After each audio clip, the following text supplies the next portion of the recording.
Ladies and gentlemen, here it is, the all-new second generation of the Audi Q5.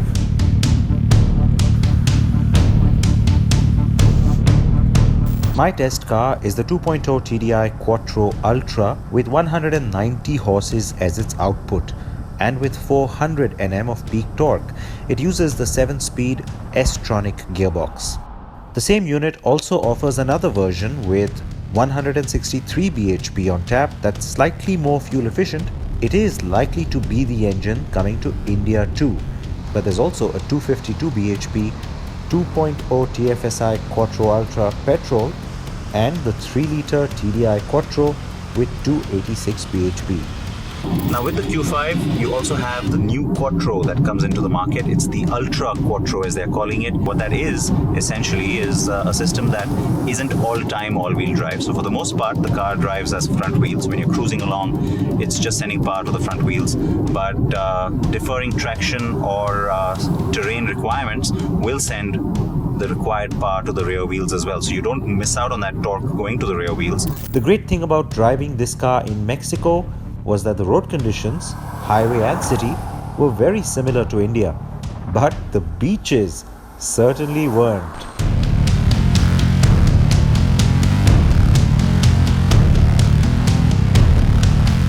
The Baja Peninsula here in Mexico is known for its fantastic sunny weather and its gorgeous beaches. And just look at the color of that ocean. I mean, the Pacific totally coming to life here. A great spot for us to stop and talk a little bit about the car styling. You saw this front grille make an appearance on the Q7 the first time. Very prominently so here. It was on the Q3 facelift and you see it very much part of the Q5 face. It also makes the car look a little wider, doesn't it? And you have the new Matrix LED headlamps. That's optional, but cars with us today have them with that new signature on the daytime running lights as well. So it does create a new identity, if you will, for the new Audi SUV face. Add to that the fact that you have a really creased hood here, and it's a lot sharper, therefore, than the last Q5 was. It makes the car look wider, like I said, and also like it's sitting a little bit lower, closer to the ground, even though it's not. The car is upmarket, well finished and stylish.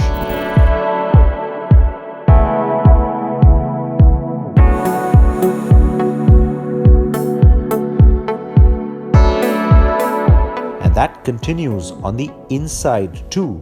Like the last Q5, this one is also well finished, but there's a greater sense of space and a really plush feel to the simplistic yet high quality materials and colors used.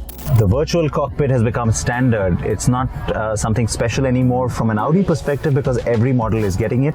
And you know what? It's a huge benefit for the brand because a lot of buyers think it's really cool. And it is pretty cool because it gives you all this flexibility in terms of the display that you're seeing there. The MMI can accommodate an LTE SIM, turn into a Wi-Fi hotspot for the occupants, and let you make video calls in full HD. The optional Bang & Olufsen 3D sound system kept me entertained as well. The car comes with plenty of driver assistance features like adaptive cruise control, active lane assist, collision avoidance, blind spot warning, and much more.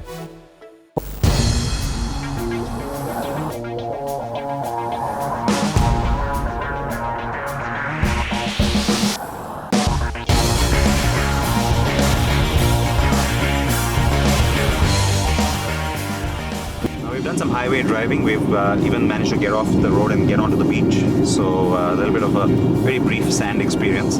And now we are getting into a bit of a mountain or a hilly section, which means that I'm going to hopefully get the chance to throw the steering wheel around a little bit. But what all this indicates is that it's a great opportunity for me to check out the Drive Select system, where you of course have the different driving modes, including the off-road mode now.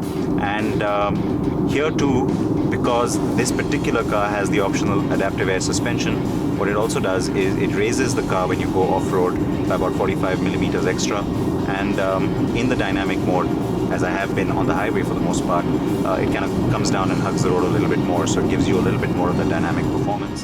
Where the new Q5 definitely scores is improved handling and a superb ride quality. The suspension setup and the chassis control give you a tremendously comfortable yet very dynamic car. So it's a better car. The only problem is that it will take quite some time to get to us. It will likely be assembled in India too, which means we'll have to wait for kits to be made available. But the likely 12 to 14 month wait will be worth it.